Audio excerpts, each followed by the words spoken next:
friends, and welcome to Rotten Tomatoes Countdown. The official celebration for Pride may only last a month, but with more and more great movies centered around the LGBTQ+ community coming every single year, the real movement never stops. And to help keep that celebration going is our list of the best LGBTQ+ movies by Tomato Meter right now on Rotten Tomatoes Countdown.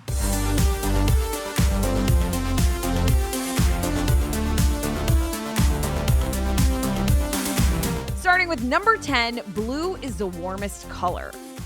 This 2013 French drama is based on the 2010 graphic novel of the same name. It follows a teenager played by Adele Exarchopoulos who forms a strong connection with an older aspiring painter played by Léa Seydoux. Ça va? Et toi? Je passais dans le coin et je me suis dit qu'on aurait pu aller boire un verre. Mais Adèle, tu la connais? Adèle! Adèle!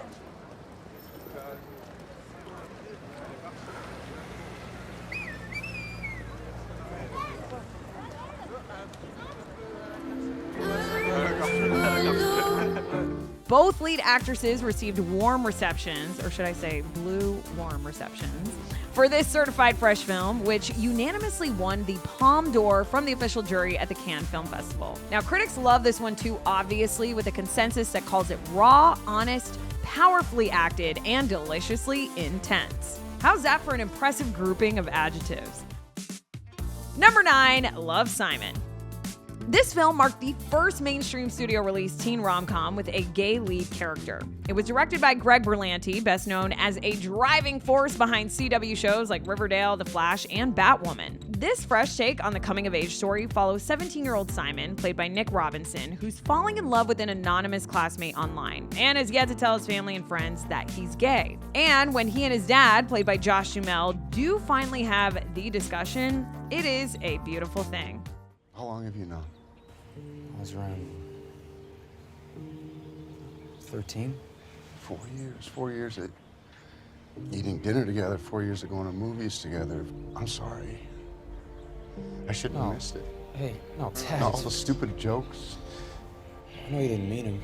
I just want you to know that I love you. I wouldn't change anything about you. Hey, stop crying. I'm trying. I'm trying. Oh, God. Come here. Love, Simon, which by the way has a spin-off series called Love, Victor on Hulu, also stars Jennifer Garner as Simon's mom, plus a great young cast along with Robinson that includes Catherine Langford and Keenan Lonsdale, the latter of which was inspired to publicly come out through his involvement in the film. Number 8, Carol. This movie is set in 1950s Manhattan and follows a forbidden affair between a young female photographer and an older woman who's going through a tough divorce.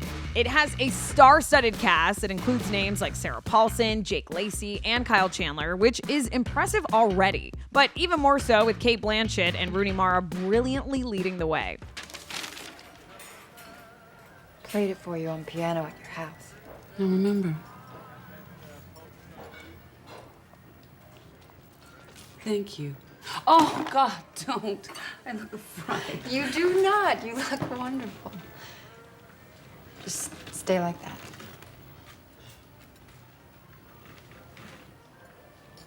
Do you miss Richard? No, I haven't thought about him all day. If you didn't know, Carol is based on the 1952 romance novel The Price of Salt by Patricia Highsmith, later repubbed as Carol in 1990. And repubbed means republished. I learned that 2 seconds ago. And it was directed by Todd Haynes, a pioneer of an early 90s filmmaking movement known as New Queer Cinema. Now, the critics' consensus for this certified fresh hit is that it lives up to the source material, thanks in part to, quote, deft direction from Haynes. Number 7, The Power of the Dog. Benedict Cumberbatch stars in this one as a successful and frightening rancher named Phil. He forms a roller coaster relationship with the son of a widow, played by Kirsten Dunst, after she marries Phil's brother, played by Jesse Plemons, who happens to be her husband in real life. I wonder what little lady made these. Actually, I did, sir. My mother was a florist. So I made them to look like the ones in our garden. Oh, well, do pardon me. They're just as real as possible. Written and directed by the Oscar-winning Jane Campion, The Power of the Dog is based on the 1967 novel of the same name by Thomas Savage, which Campion said was optioned at least 5 times before she was actually finally able to get the film made. But that wasn't until its original stars, Elizabeth Moss and Paul Dano, were replaced after delays in production. The film's certified fresh tomato meter score is sitting nicely next to a strong audience score, with many reviews from said audience praising it for, quote, great acting and interesting ideas. Number 6, Call Me By Your Name. This coming-of-age drama was directed by Luca Guadagnino and is set in northern Italy in 1983, where a romantic relationship forms between 17-year-old Elio, played by Timothée Chalamet, and a 24-year-old American grad student named Oliver, played by Armie Hammer. Oliver is living with Elio's family for the summer as he works under Elio's father, an archaeology professor. And I gotta tell you, this is where my Chalamania started. Mon amour, viens aider Oliver à porter ses affaires dans sa chambre. Mais oui. Every single one of these will. Elio, Oliver. Oliver, Elio. How you doing? Nice to meet you, Elio. You must be exhausted. A little bit. Come. This film wraps up what is known as Luca Guadagnino's Desire trilogy, and it was nominated for a Best Picture Oscar. While the script, which was written by James Ivory and based on Andre Aciman's 2007 novel of the same name, I feel like there's a lot of things based on novels of the same name, it actually brought home the Oscar for Adapted Screenplay. Now, on top of that, 22-year-old Chalamet, my favorite, became the 3rd youngest Best Actor nominee in Oscars history for his performance.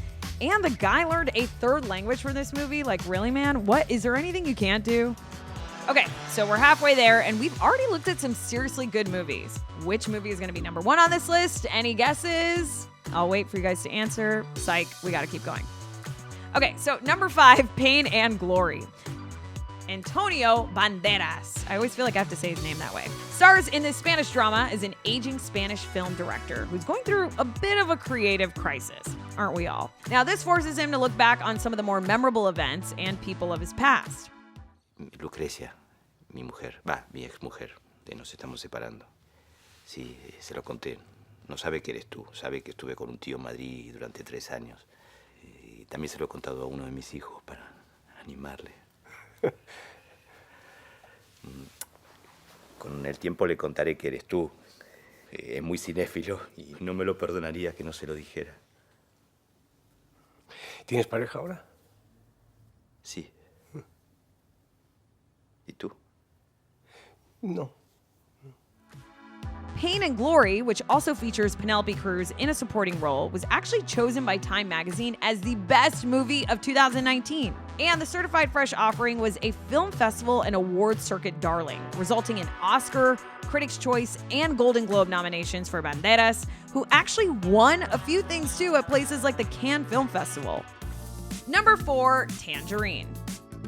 This dramedy tells the story of a transgender sex worker who finds out her pimp/boyfriend has been cheating on her. The film was directed and co-written by Sean Baker and is perhaps known for being shot using just 3 iPhone 5S smartphones equipped with just a video app and an adapter or 2. Oh man, the 5S. Talk about the memories. Now, the cash they saved on camera equipment was used to pay extras and for shooting locations like this one. All right, that's enough. Let him go. What's going on? This lady just attacked me. He owes me f***ing money. Is this true? No, you don't even know her. Get out of my car. She just attacked me. So a random woman just grabs you and starts attacking you? Yes. Check the pulse. Alexander. Girl, what the f***? You know I don't do that. I don't know. What's happening? He owes me money. I do not owe you money. $40? I don't even know her. Why does he owe you $40? He knows me very well. Ask him. Tangerine was executive produced by the Duplass brothers and has been a big hit with critics who say it, quote, shatters casting conventions and is a pretty wonderful old-fashioned comedy at heart. Number 3, Booksmart. This 2009 film stars Caitlin Dever and Beanie Feldstein as 2 high school academic superstars trying to cram 4 years of fun into one night before graduating. That's aggressive. And yes, kids, make sure that you can hear me. That means breaking some rules every now and then. We have to go to a party tonight.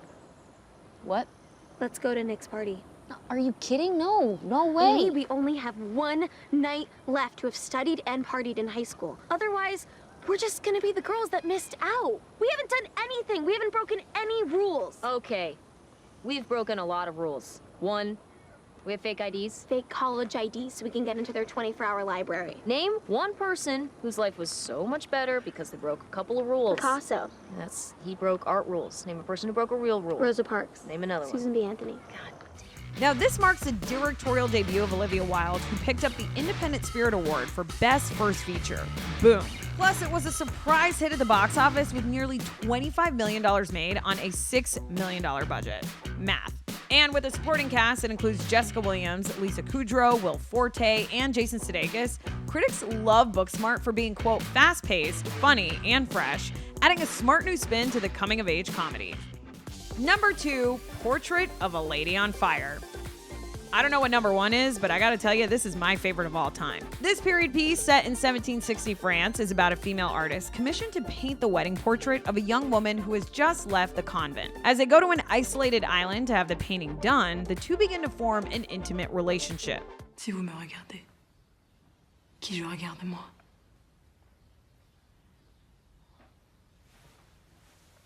Quand vous ne savez pas quoi dire, vous baissez la tête et vous touchez votre front.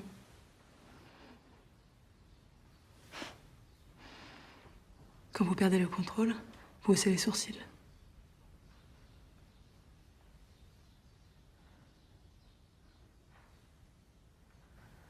Et quand vous êtes troublé,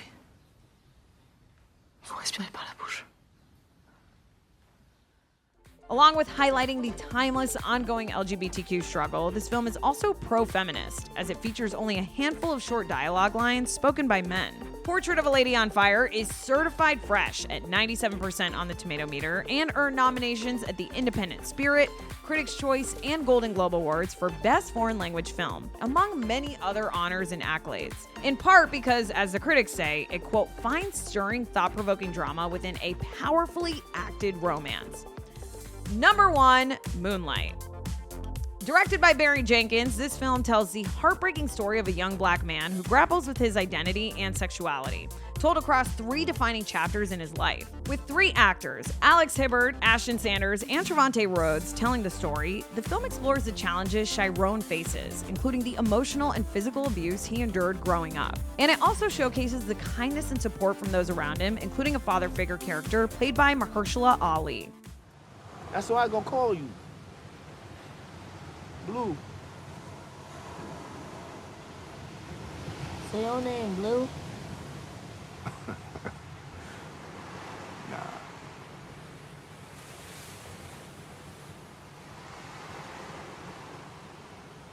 At some point, you gotta decide for yourself who you gonna be. Can't let nobody make that decision for you.